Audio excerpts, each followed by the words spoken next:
Welcome back. I'm some guy you've never heard of, and this is Pathfinder Kingmaker, the Chronicle of Arius Serral.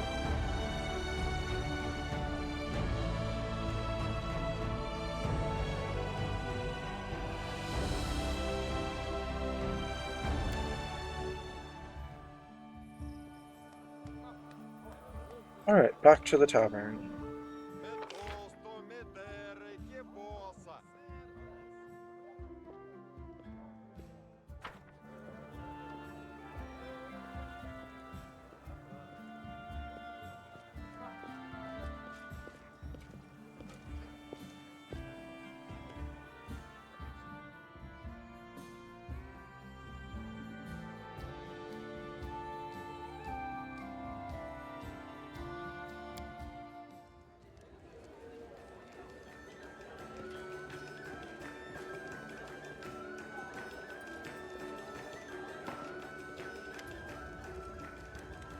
Alright, yeah, we'll offer 3,000 coins to you. Here, take it. You can spend it on traveling and seeing the world. Together with your love, if she agrees. The girl looks at the coins in disbelief, but this is a very large sum. Of course, you're the king, but you barely know me.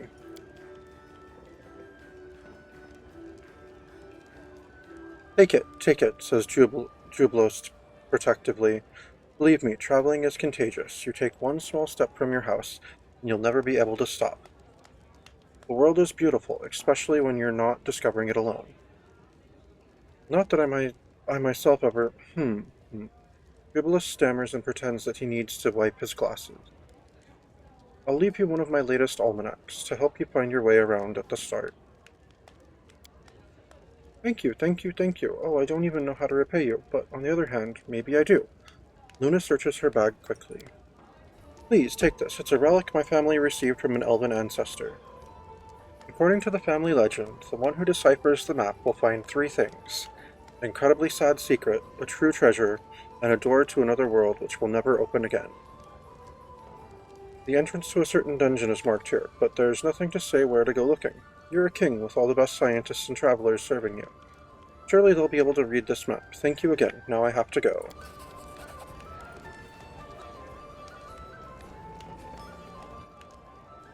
Ah, Moon has left her path. But now who can explain to me why the host didn't simply tell us, go to the dungeon located here? Why make us run around in circles? Because it's entertaining for them? But let's have a look at this map. What do we have here? Why, I recognize the area around the Candlemere at first glance. There were ancient ruins in this area. The dungeon must contain the traces of every first gnome to visit Golarion. Well, our goal is clear. Now we need only achieve it. Alright.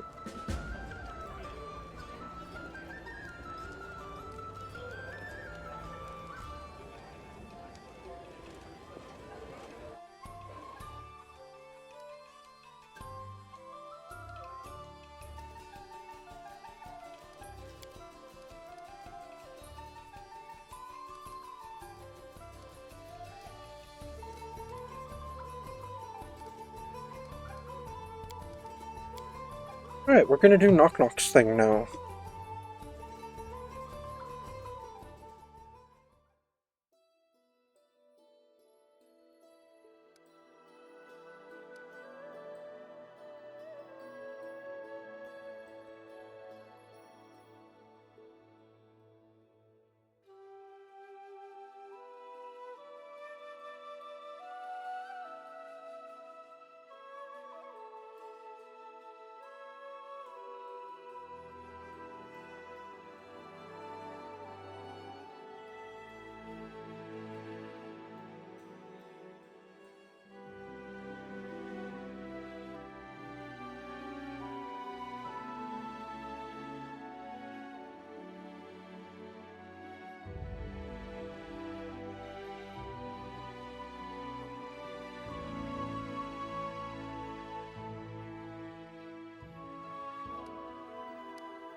I found Sartane in the capital. Now I need to talk to What's-Her-Face. But I'm not sure which settlement she's in at the moment. But we're going to the Goblin Clearing right now.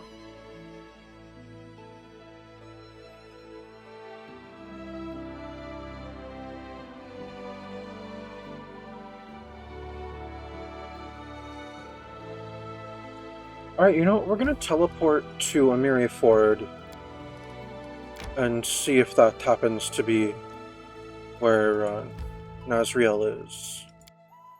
I don't think so, but it's worth a shot.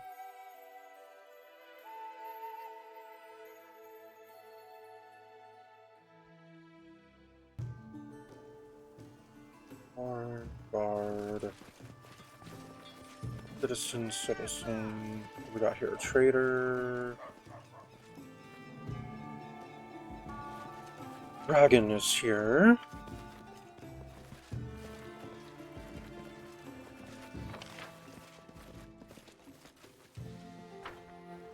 Ooh.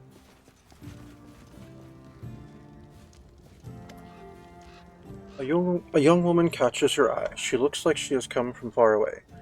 She approaches you with a dancing gait and addresses you, speaking in an unfamiliar drawl. May the perfect human protect you. I am happy to meet you, O worthy one. My name is Shenya. Shenyha.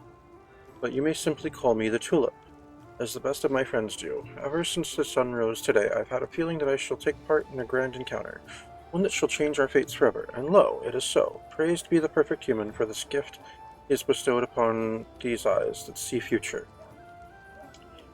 And so we meet. What next? You, O worthy one, can help me find my calling. I am beset by doubt. What if, by choosing the path of a master smith, I am making a terrible mistake? After all, I, the Tulip, have seen many wonders, the likes of which your humble realm has never heard of, and I wish to recount them, but alas, I cannot write in your language. For this reason I require a writer, and a worthy one. I have witnessed Master Chalkhead cover emptiness in tattoos, and a human grew out of them. For these patterns were so intricate and deep that the ink became more important than the flesh. Trust me, for I have woven the tale of these events myself. Perhaps I have been destined to become the muse of a great writer. If, O worthy one, you find a suitable scribe for me, I shall pay you back handsomely with my wisdom and advice. Lindsay loves stories. You can talk to her. I am grateful, O worthy one. I shall relate to you the story of my ancestor, Vubalak. Let us see if she is nimble enough to write it all down without omitting any of the colorful details. I greet you, young Lindsay. They say you are writing a book. That is most fortunate, for I can embellish it with a few stories that I have lived through during my adventures. Once I met a monk from the House of Perfection. He was an ascetic, and hadn't eaten for 4 whole years. Hold on, 4 years? Are you sure that he ate absolutely nothing? Maybe it was, well, some sort of moderate fasting. More like a diet, like when you do eat, but only a little bit. No. Why would you think that? Breaking his ascesis would have been a shameful weakness. He did not eat at all. The people revered him as pious and enlightened man, whose spirit was very strong, but as soon as I met him, I suspected he might be a liar, so I decided to expose him for what he truly was. Wait a moment, 4 years, that's impossible. If I skip breakfast and dinner, my stomach hurts so badly I can't even walk. It's really hard to believe that a monk could spend a whole 4 years like... Young Lindsay, by paying attention to such unimportant details, you run the risk of missing the heart of the matter. As I was saying, I decided to bring the monk's dishonesty to light. I enlisted the services of a shaitan who owed me a favor. This earth genie stood in front of the monk and sang a song, and that very moment the hermit's face twitched, and a stream of stones erupted from his mouth. Imagine this, he had swallowed rocks to fill up his stomach, to save himself the pangs of hunger. He swallowed enough stones to fill his stomach, and lived, and never had to eat again. As far as I know, it doesn't work like that. Of course, I'll write down your story, but I doubt it will enjoy much success. It's just too incredible for our provincial audience. With a guilty smile, Lindsay turns away. I'm going to remain silent. Perhaps it is not as good as... I'm not as good at telling stories as I thought. After all, putting the events of the past into words is not quite the same thing as witnessing them. Perhaps I chose wrongly when I decided to become a muse. Until I can answer this question, I shall remain true to the calling I've always pursued, weaponsmithing. If, in your kindness, you could indulge me once more and grant me a workshop in these lands, then And I swear to you I shall make for you a truly miraculous weapons, the likes of which these lands have never seen. But for now, let me tell you a story that our conversation reminded me of. I'll listen to the story. This truthful story was divined for me by a woman who had eyes on the palms of her hands. Once upon a time, the sorcerer Maka Abhikara decided to become immortal. She started living He started living his life with such purpose and determination that his essence would be imprinted on all his future incarnations. Maka studied the arts and became a great conqueror. He consumed the flesh of his enemies and servants to gain their strength. At a feast, Maka once swallowed a whole tiger, and the beast's rage and hunger burned in his veins, until, consumed by it, he ate himself. Years went by, and a young prince by the name of Purusav Bogba destroyed Maka's empire, slaying all his generals. But Purusav was a reincarnation of Maka, bent on restoring the empire to its true glory. Eventually, Purusav was defeated in battle and his empire died with him. But it was Maka Abhikara who spawned the terrible race of Rakshasa, cunning beasts, half human and half animal. Trust me, for I have met these creatures many times. Maka always dreamed of leaving a mark on the world, and he did, but not in the way he expected. It was not on the battlefield that his name became immortalized, but in bed, surrounded by concubines. Each may be mistaken in choosing their own path, even the wisest of all. Perhaps I am destined to be your advisor, O most worthy one, or your lover. Go now, for I need to be alone and think upon my words. All right. Well, It is done. don't currently have a lover. I mean, that position is open. There is no Queen of the Stolen Lands yet. Alright, let's go. So, yet another artisan. Well, we can put her in Noknokia.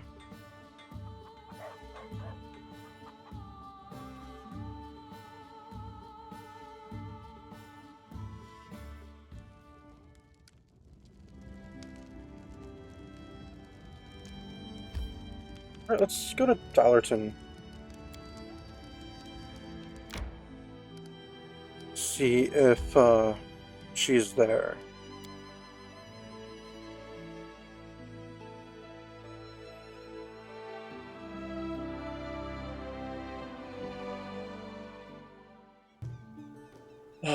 Vorask is here. What else? Nazriel. Trader and Greece. Okay, let's go over to Nazriel then.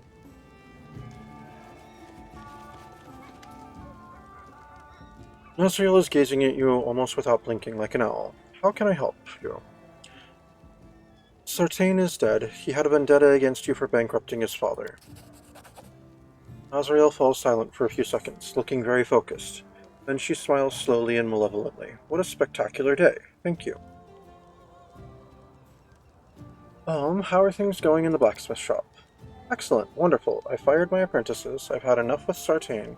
I work longer hours, of course, but every blade that leaves my forge is my personal responsibility now. Alright, well, take care, have a good one. I've gotta go. Alright. There we go. Finally took care of that.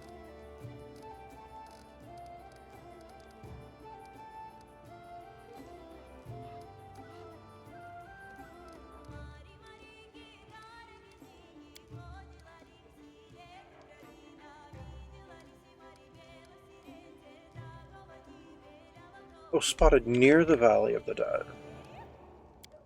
Not in the Valley of the Dead. Okay, well maybe we'll try going somewhere else there then. But first... Onwards. we're gonna go up and take care of Knock Knock's thing. Oh, I'm so glad we built these teleportation circles. An excellent investment.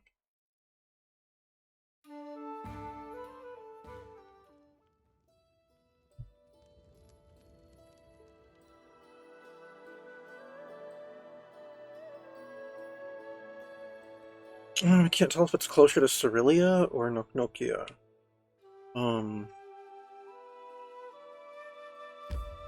We'll go to Cerelia.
Let's see, no one has shown up to the clearing.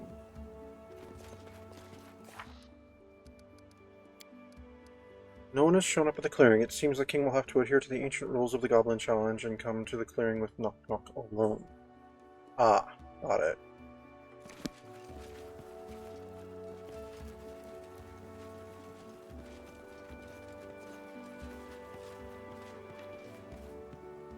Alright, well, we can do that.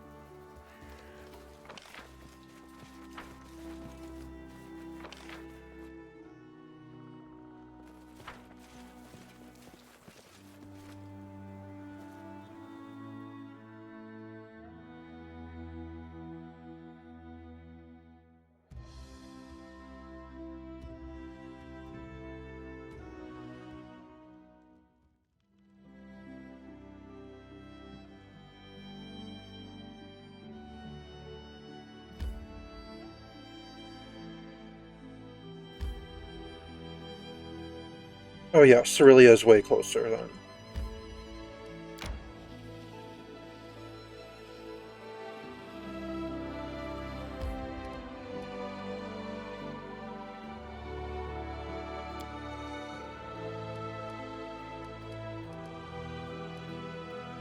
Alright, we'll briefly go back to the throne room.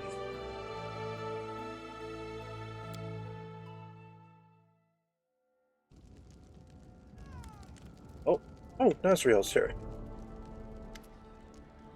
For the first time, Nazriel arrives in person to deliver her gifts. She's clearly anxious. Your Highness, I once again apologize for the dirty tricks that Sartane pulled.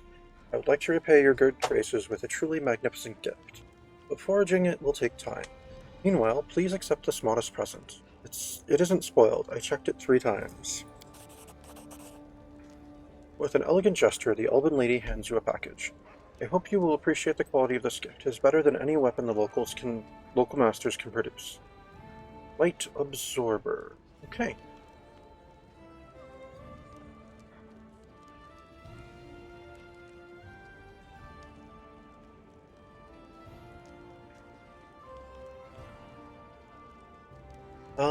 You respect our deal? That's commendable. I'm doing my best to serve you. Alright.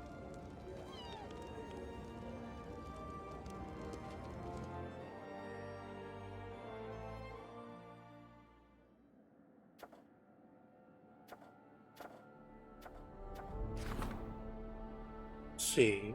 Celebrity, a legendary scholar from Absalom's traveling the River Kingdoms, giving a series of lectures about the circulation of souls in the universe. The famous half-elf should be invited to the capital. Such a visit would greatly benefit the subjects of the kingdom. Who could do that? No one currently. Got it. Evia and Tristian's things will only take another day.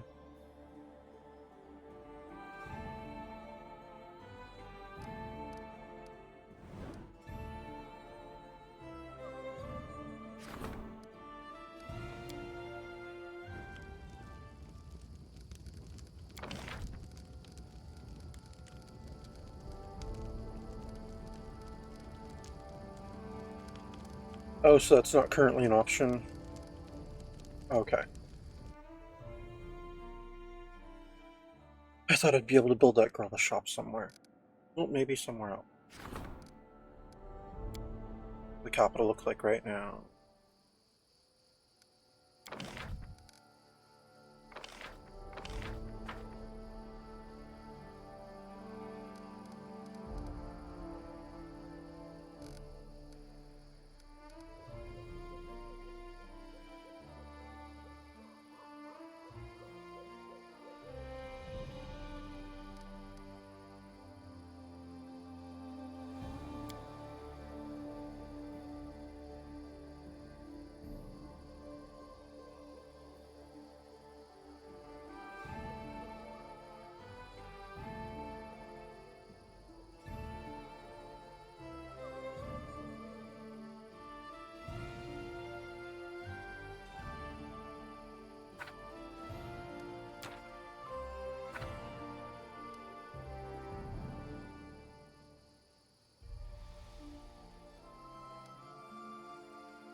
Well, we can upgrade Erlene's Magical Rarities workshop.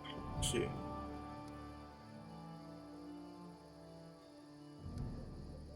Yeah, let's do that.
Ah.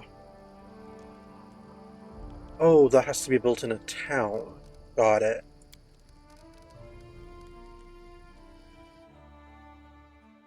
Okay, so which ones are towns currently? Really is a city.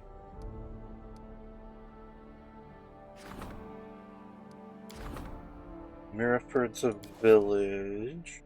Then why did it say it could be built there? Ballerton is a village. Javiaport's a village. What Barnhold? Barnhold is a town.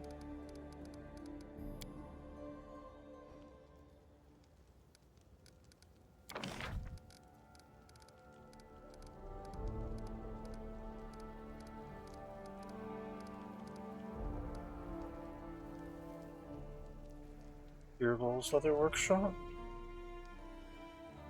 Oh no, the upgrade would require a town. Got it, that's what I was misunderstanding. Okay, well let's build this fellow's leather workshop. This one... Economy when adjacent to a tavern or a longhouse. Is there a tavern or a longhouse?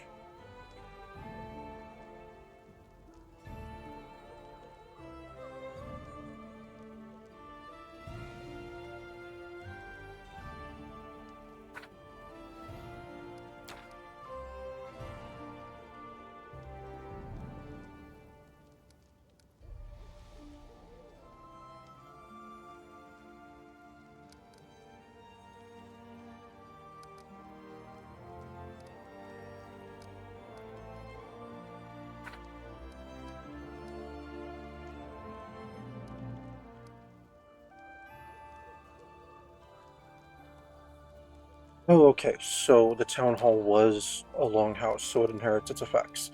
So we'll build this leather shop next to the town hall.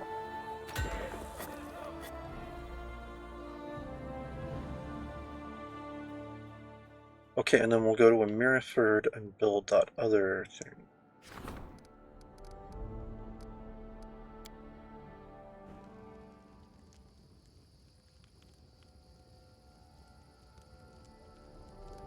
Oh, there's no spaces next to the longhouse or the tavern, which are next to each other. Um, oh well, so we won't get the economy bonus, but that's okay. Mm, yeah, it'll get built there.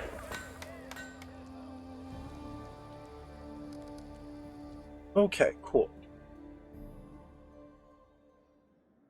And that puts us at 4 build points. Nice.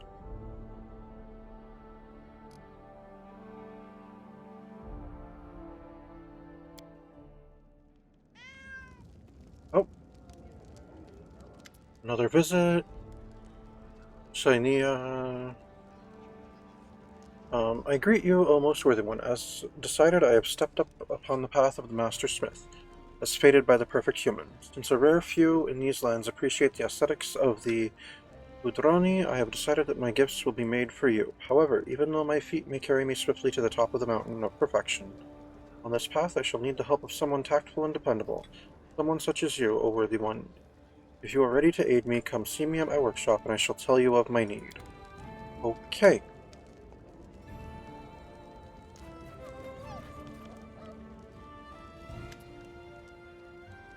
Lindsay. Arius Cyril, I've just received word. Did you know there's trouble brewing in Hornhold? Their militia is at odds with itself. The captain cannot keep her soldiers in line. According to her, they've gotten completely out of hand. It might even come to bloodshed. I think you should pay them a visit personally.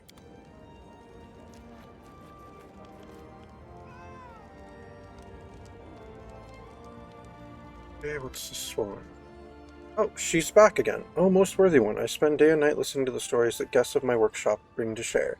I decided to sort these stories and put them in 2 baskets. One for stories from local peasants and hunters, and another from stories of travelers from faraway lands. Surprised I was to see that the first basket stays empty all the time, while the other is almost always full. While I was thinking about it, I took a walk in the forest and meant to jump over the forest stream. But being as how my mind was all distracted by my great basket mystery, I accidentally jumped too high and into the upper branches of a tall oak. And there they were, the stories that had been stolen from the first basket, all hidden in a magpie nest. Sitting on the oak branches, I asked the magpies why they stole from the basket of local stories and never touched the other. The magpies told me that they love everything that's shiny and bright. What could be shinier and brighter than your fellow neighbors discussing how they went to the stream to wash their clothes, or repaired their fence 3 years ago? Surely not the dusty stories of weary travelers. Ask yourself, O worthy one, why I told you the story, and this is your answer. I have reforged the story into a gift, which I present to you now. Received Menace. Okay. Nice. Is that everyone? Okay, good.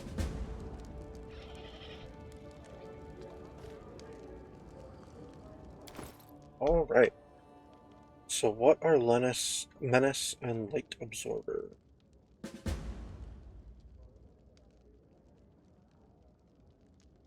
Okay, Menace is a brilliant energy enhancement +3 finesse wielding ruling sword. Brilliant, brilliant energy weapon ignores non-living matter, armor, and shield bonuses to AC, including any enhancement bonuses to that armor. Do not count against it because the weapon passes through armor. Dexterity, deflection, dodge, natural armor, and other such bonuses still apply. A brilliant energy weapon cannot harm undead, constructs, or objects. +3. Alright. I guess Light Absorber is not, um, a weapon? Oh, it's armor. It's a +2 chain shirt. This +2 chain shirt protects its wearer from blinding effect. Hopefully that wasn't her great work that she was working on, because that's kind of lackluster. Menace is cool. I know use dueling sword.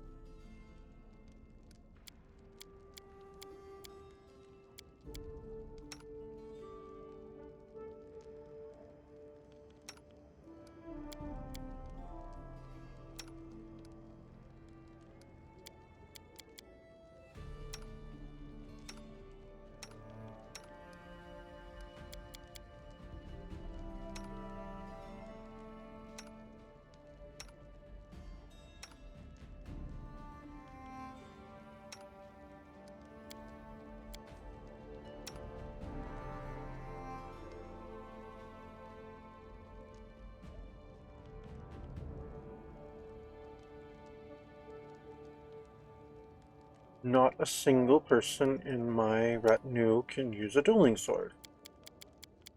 And I have 2 cool dueling swords. Well, in that case, I will sell them.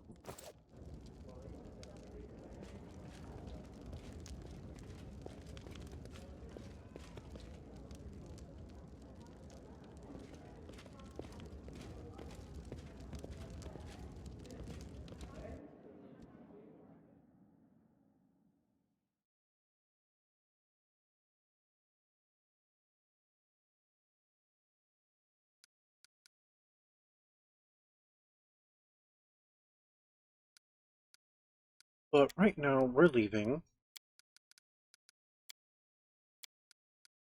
Bye, fam. Miss you.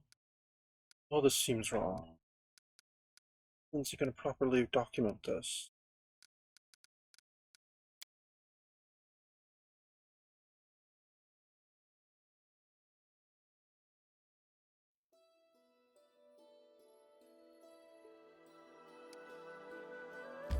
Alright, back to the Goblin Clearing.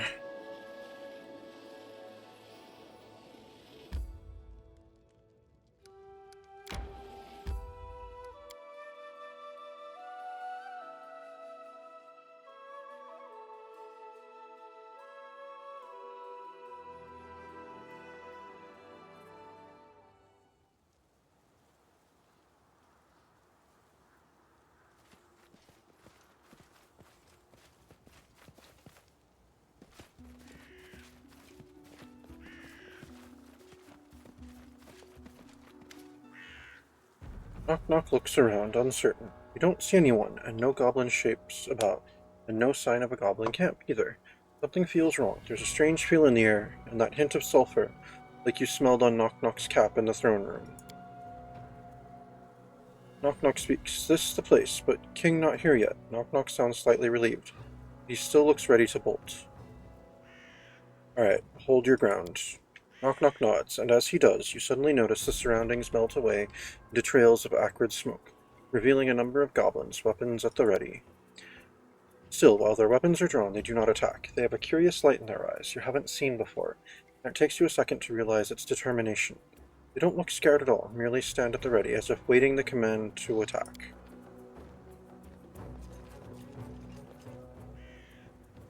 As you take in your new opponents, a familiar figure emerges from the tree line, walking strangely, as if fighting the urge to hunch down on all fours, almost feral.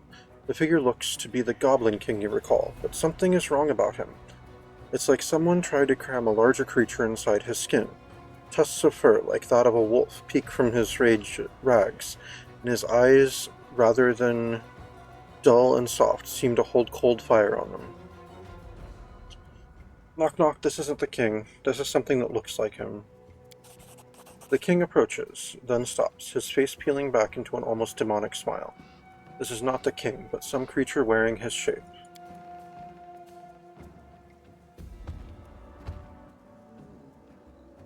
Mungunk. When you think it can't get any worse, there's a strangely familiar thundering noise, and into the clearing lumbers none other than the hill giant Munguk. And from the smell of it, he's definitely been drinking. Stands behind the feral Goblin King, his huge club at the ready, and gives a low rumble and snarls, pounding his chest. Mungunk say he not like us play trick on him, keeping him waiting. Knock Knock whispers to you. He's say hard to wait forever for promised drinks. It worse than getting stabbed with Lance. Knock Knock pauses. Lance not kill him though, I guess. The king gazes at you and you feel your scalp rise. As he speaks, his voice is a rasp, like knives being dragged across metal plate.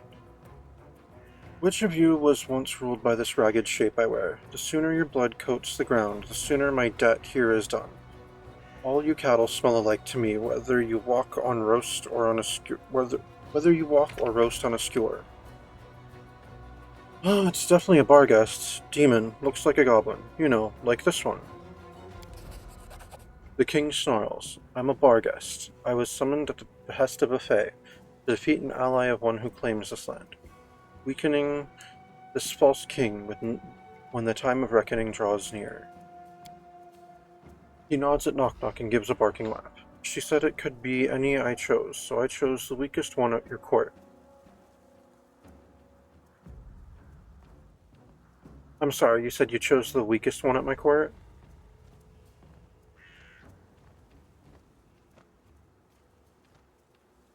I'm sorry, he is probably the most effective damage dealer at my court, if that's what you mean by weakest.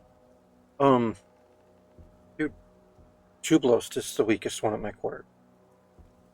If only to fulfill my debt all the quicker, and leave this wretched place. The price was that I had to take the shape of this, he glances down at his body, humiliation.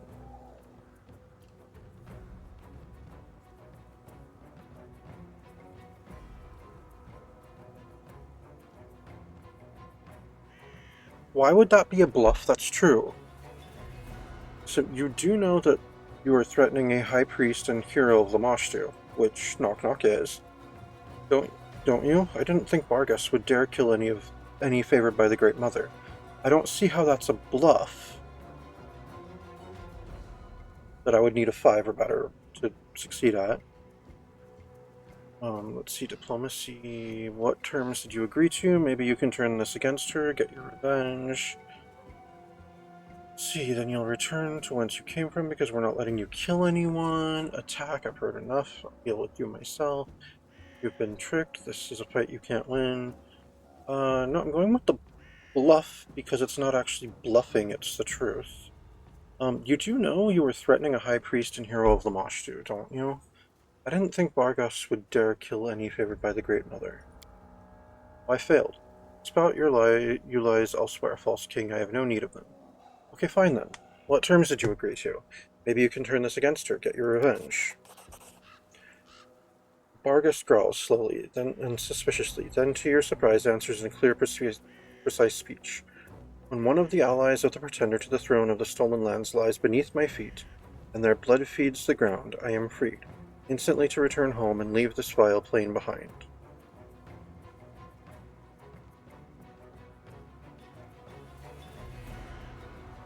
One of my allies? Why not me? I was told you are to be left for her. I care not why, but should you cross me, I've been given leave to slay you as well. It seems she wishes you to suffer longer than this one. It grins wolfishly. For the Fae and those of my kind, that will prove a much longer time than your flesh can withstand.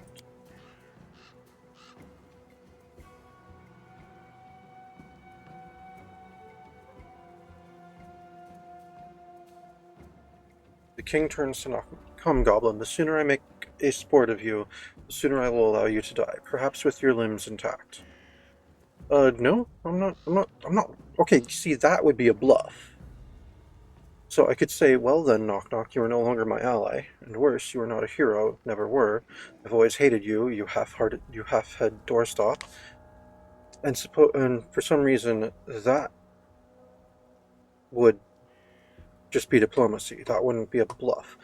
Would that be an absolute lie if I was saying that? He is a hero. I've never hated him. He's been my ally for some time now. Let's see. Knock Knock fight. I can let Knock Knock fight his own battle. I'll have to fight him, Knock Knock. You have no other choice. Or attack. I've heard enough. I'll deal with you myself. No, let Knock Knock fight his own battle. It was a challenge to Knock Knock. I'm not going to... I'll only get involved if some of the others here get involved. Now let Knock Knock fight his own battle. You'll have to fight him, Knock Knock. You have no other choice. Knock Knock advances slowly, and the Barghest watches coldly. Squatting slightly, Knock Knock makes a strange sound in his chest. You realize he's speaking as if trying to soothe the guard dog, but no words are coming out.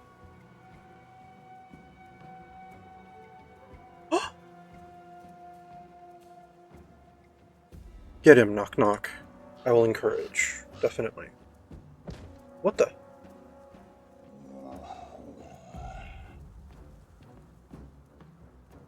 As he is about to reach the eager Barghest, Knock Knock stumbles, then falls face first into the fire, screaming. He howls and begins to jump in place, waving his hand in pain.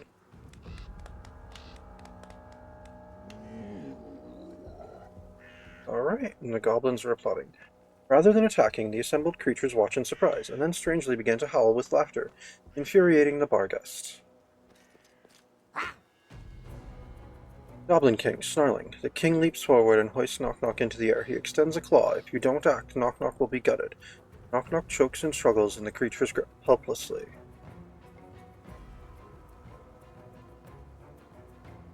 Knock Knock? The Barghest hand lashes through the air and impales itself into Knock Knock's neck. The tiny goblin wriggles for a moment. Then you watch him fall still. The Barghest grins, then turns to you.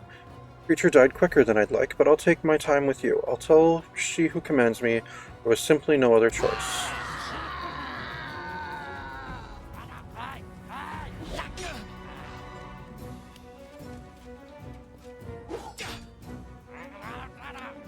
Oh, great.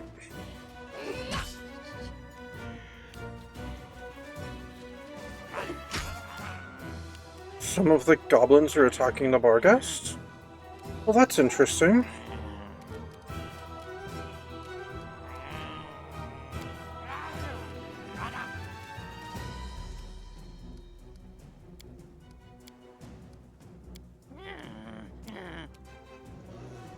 Alright, well, I'll shoot the Goblin King. We can do it!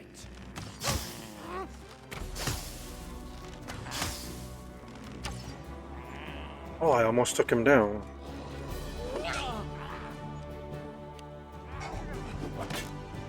Oh. The giant took him down. Alright then.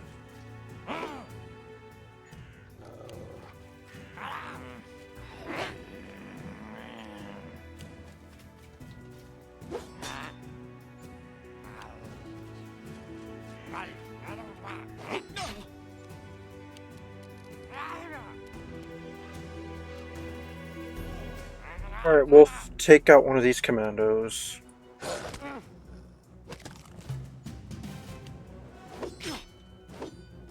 Alright, well you tripped it. That's something.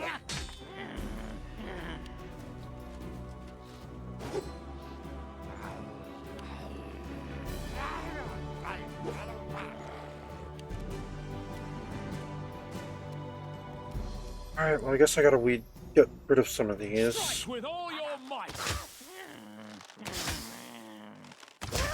Oh man, these are tough goblins. Almost as tough as the Barghest was.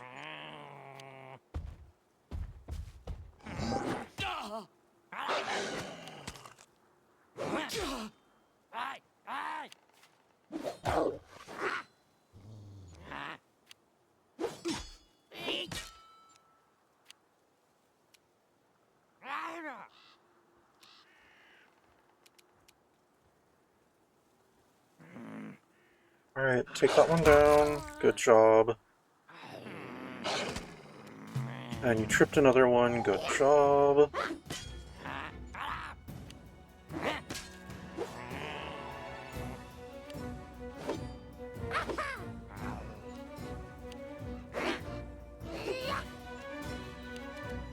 Alright, I'll have to shoot the giant then. We won't falter.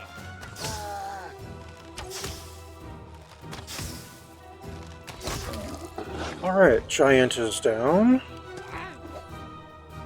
So now it's just the goblins.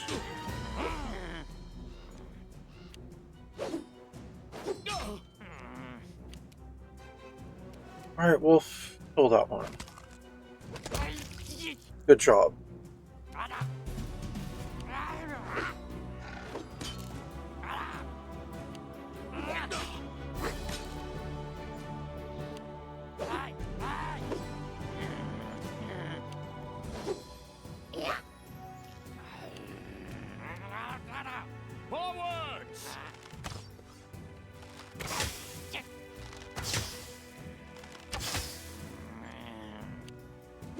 Not sure how I missed the goblin at that range, but oh well.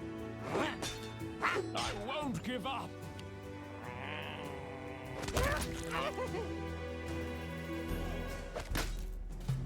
Alright. 2, 3, 4, 5 goblins still.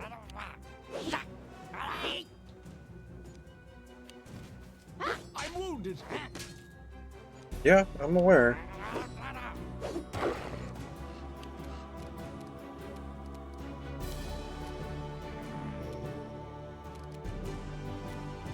Alright, let me drink this Cure Serious Wounds potion.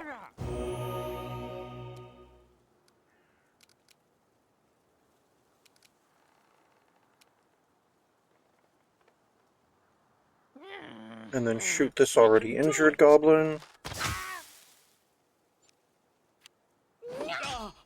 I won't give up. Alright, Wolf, get the one that's already injured. Good job. 4 goblins to go. I'm wounded.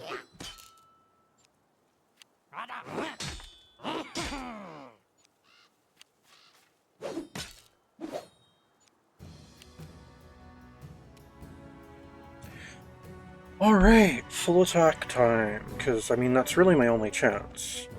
I only have one more potion on my belt, and it's not as good of a potion. And, yeah, that'll just give them more time to hurt me, so let's take this one down. All your might. Clean strike.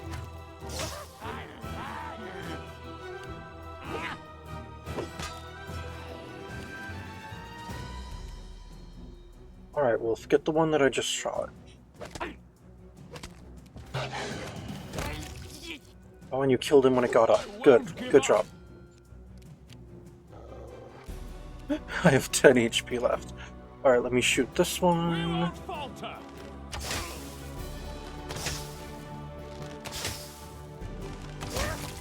Alright, 1 goblin left. Go, Wolf, get it. Please trip it. Good job. Forwards.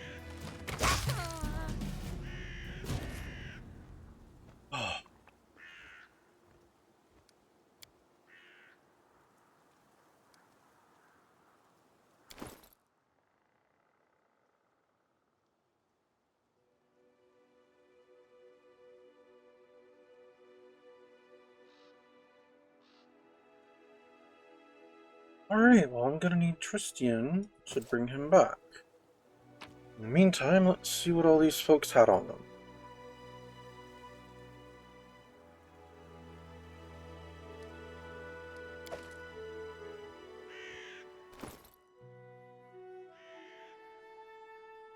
Alright, we've got a Fiery Blood, so that is a +4 Incinerating Kukri.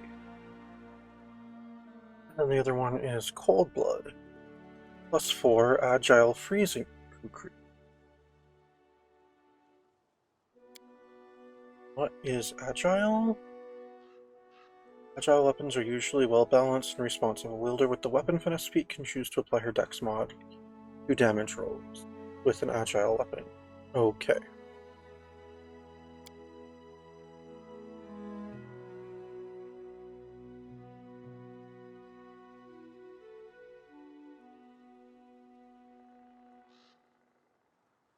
Alright.